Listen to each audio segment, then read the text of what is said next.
We witnessed a historic final Sunday as Coco Gauff and Valentin Vacherot capped off record-breaking title runs in Wuhan and Shanghai. Coco Gauff just shattered records in Wuhan, while Valentin Vacherot came out of nowhere to make history in Shanghai. The haters thought Gauff was done after her summer struggles, and nobody even knew who Vashiro was before this tournament. Now, both players have their critics scrambling for excuses.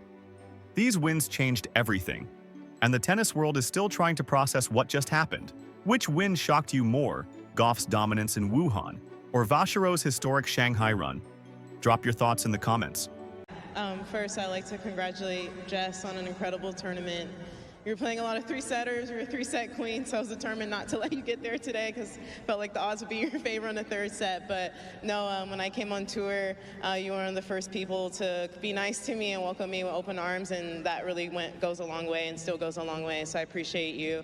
And it's great to finally play in a final against you, and I hope for many more. So congratulations and thank you. It's an honor to share the court with you. And congrats to your team, Mark. Let's talk about Coco Gauff first, because this girl just made her haters look absolutely ridiculous.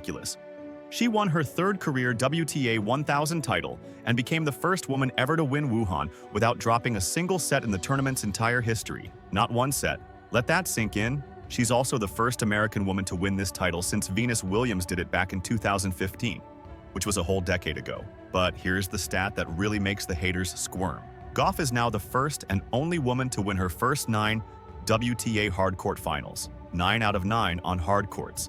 That's not luck, that's dominance. 6-4, 7-5 in the Wuhan Championship. The final against Jessica Pegula was a masterclass. Gauff beat her compatriot and former doubles partner 6-4, 7-5. And honestly, she saved her best tennis for when it mattered most. From the very first point, you could see Gauff had a game plan, and she executed it perfectly. She used these higher, spinnier forehands to keep Pegula off balance and prevent her from attacking.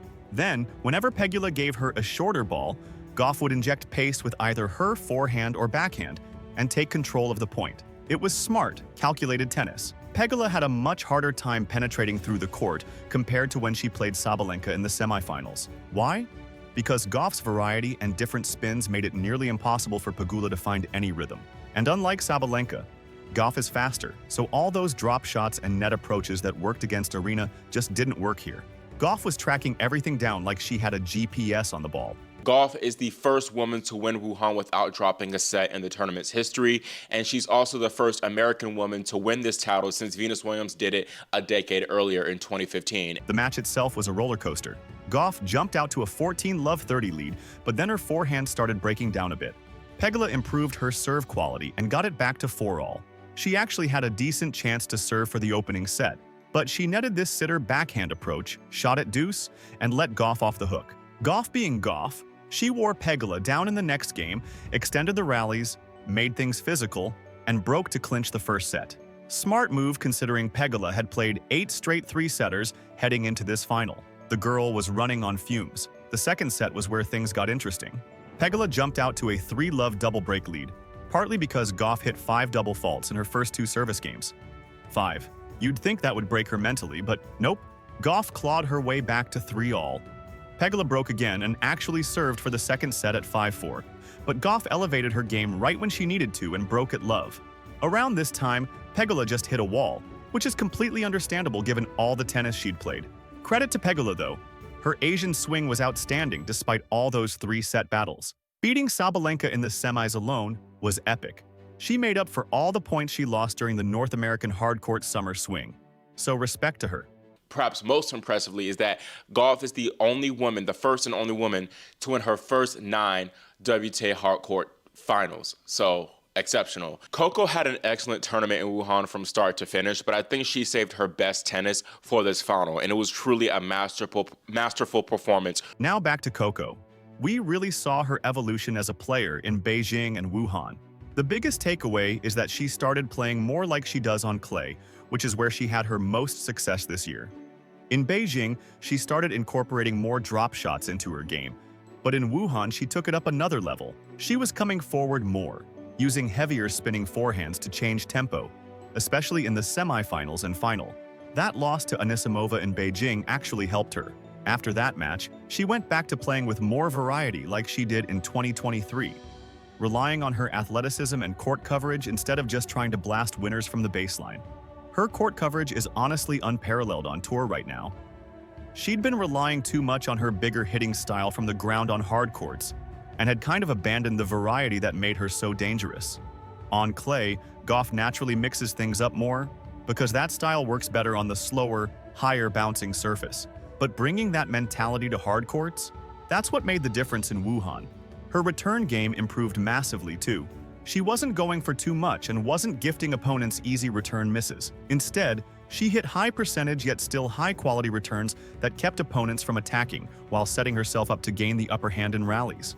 Just making the return gave her a fighting chance to build points from the ground, which she did beautifully throughout the tournament. With her serve, she wasn't trying to blast bombs all tournament. She had a few aces here and there, but mostly aimed for higher percentage first serves, which cut down on double faults. Sure, the double faults still came in bunches sometimes, but not enough to derail her from getting wins.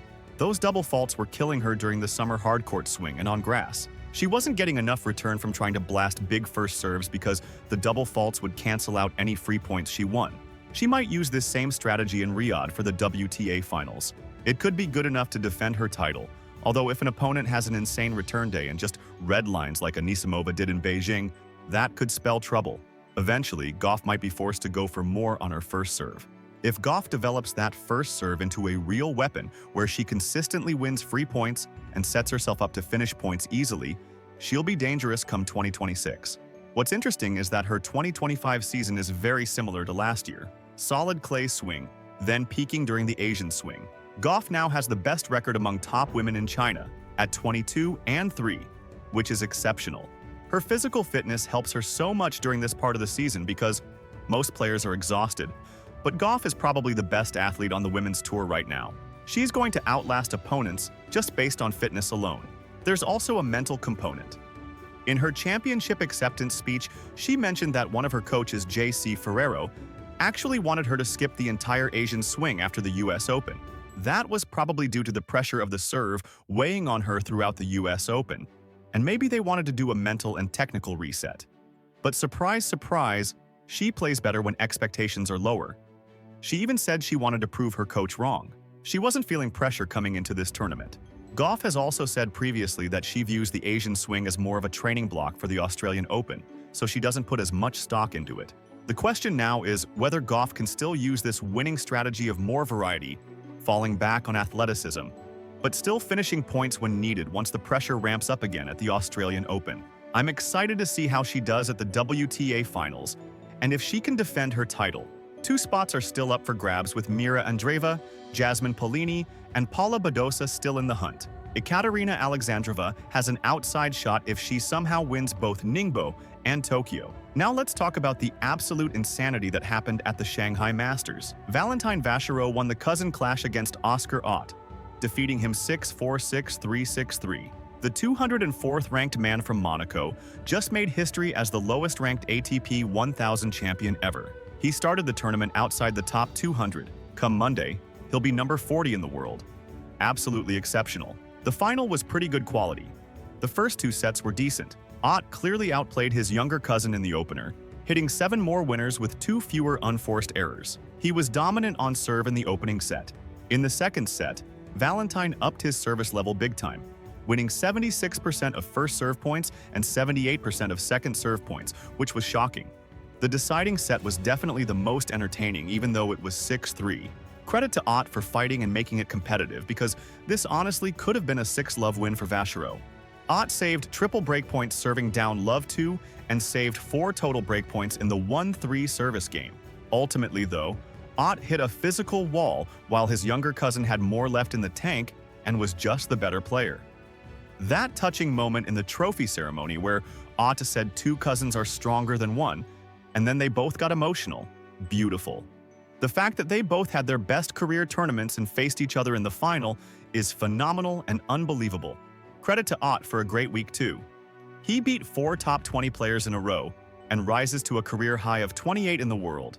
Now Valentin, this win shocks me for so many reasons. First, he didn't show much nerves throughout the tournament, considering he hadn't had much experience at this level. Against Djokovic in the semifinals, there were moments where it looked like Novak might take advantage. but Valentin saved all but one breakpoint he faced in that match. Then he had to win 9 matches in a row, including qualifying. 6 of those matches went to 3 sets. How in the world did he not hit a physical wall and get fatigued? I'm speechless. This might be the story of the year. Maybe behind Alcaraz defeating Sinner and saving all those match points in the final, but it's top 2 for sure. What makes this even more insane is that originally Valentin was about 22 spots from making the qualifying cut. He got in as an alternate in the qualifying draw.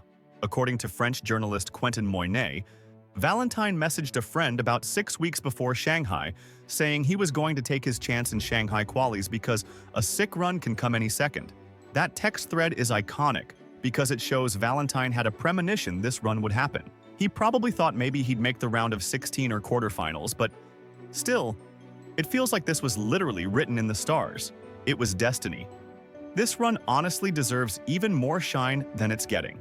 Maybe that's because casual tennis fans are suffering from tennis fatigue, which is understandable because tennis is such a grinding sport to even watch and cover. But I hope Valentin gets on more people's radars now because this is truly exceptional. The big question is whether this will be a one-and-done moment for Valentin, or if he can go on another run at a big tournament later in his career. He has a pretty complete game with a strong serve, solid forehand, and an above-average backhand compared to the rest of the men's tour. But this could have just been a peaking tournament for him in these 12 days.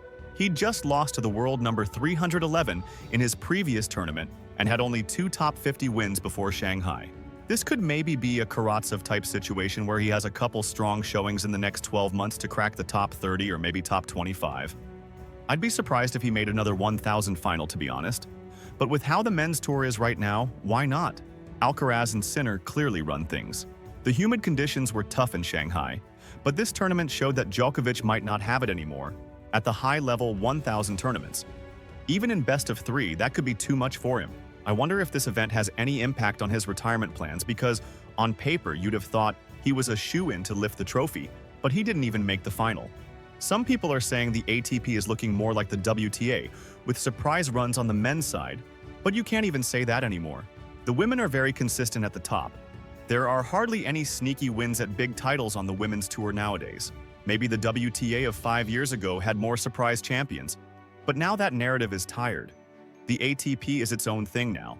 The rest of the guys aside from Alcaraz and Sinner aren't trash, they're just dealing with injuries or coming back from them at the end of the season. We'll see what Paris brings, especially if somehow Alcaraz and Sinner don't make the finals. But we needed a week like this. This was special. The fact that this was a 1,000 final is wild. This easily could have been a first-round qualifying match if it were a 12-day 1,000 tournament. That's the beauty of a longer 1,000 event. Most of us don't care for them because they drag on. But we would have never had a story like Vashirot's at all without this format. So that's a positive. Congratulations to both Valentin and Coco for 2 incredible title runs that nobody saw coming. These wins prove that hard work and belief can lead to historic moments. If you enjoyed breaking down these shocking victories, smash that like button and subscribe so you never miss another update. The tennis world keeps delivering surprises, and you'll want to be here for what comes next.